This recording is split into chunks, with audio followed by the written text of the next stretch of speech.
जय हो महाशिव भोला, सारी दुनिया करे तोर सेवा। जय हो महाशिव भोला, सारी दुनिया करे तोर सेवा। तोर दरस करे म भक्त जाग जाके, भोला आए है तोर सावन महीना, चढ़ाबो नरियर सुपारी। भोला आए है तोर सावन महीना, चढ़ाबो नरियर सुपारी।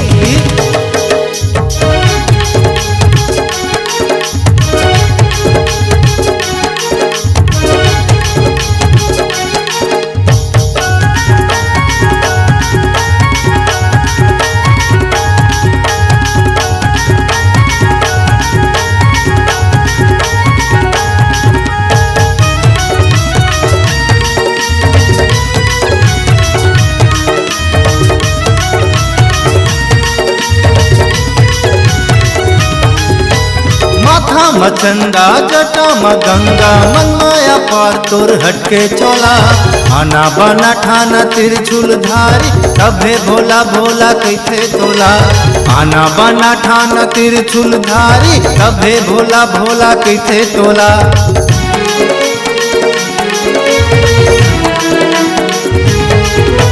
माथा मचंदा जटा म गंगा, मन माया पार तोर हटके चोला।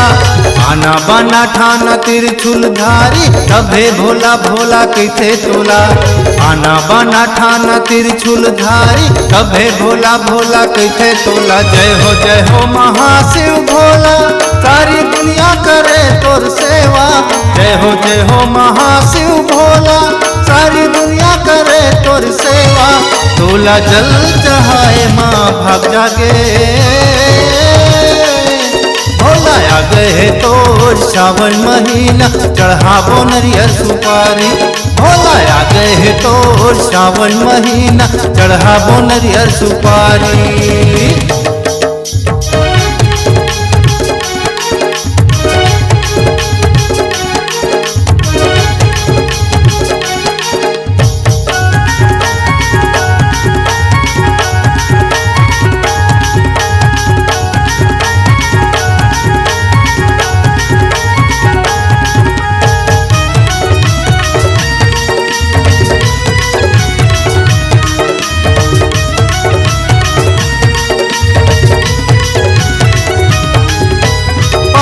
खड़ाओ तन बगवा छाला, तन भर राख लगाए हैगा।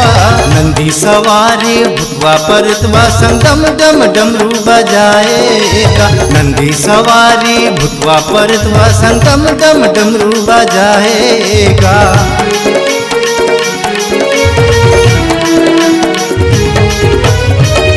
खड़ाओ तन बगवा छाला, तन भर राख लगाएगा।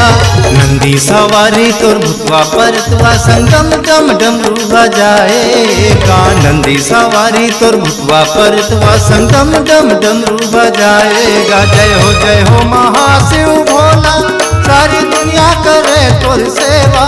जय हो महाशिव भोला, सारी दुनिया करे तोर सेवा। बेल पतिया चढ़ाए माँ भाग जागे, भोला आ गए तोर सावन महीना, चढ़ाबो नरियर सुपारी। भोला आ गए तोर सावन महीना, चढ़ाबो बेल यहू पाती।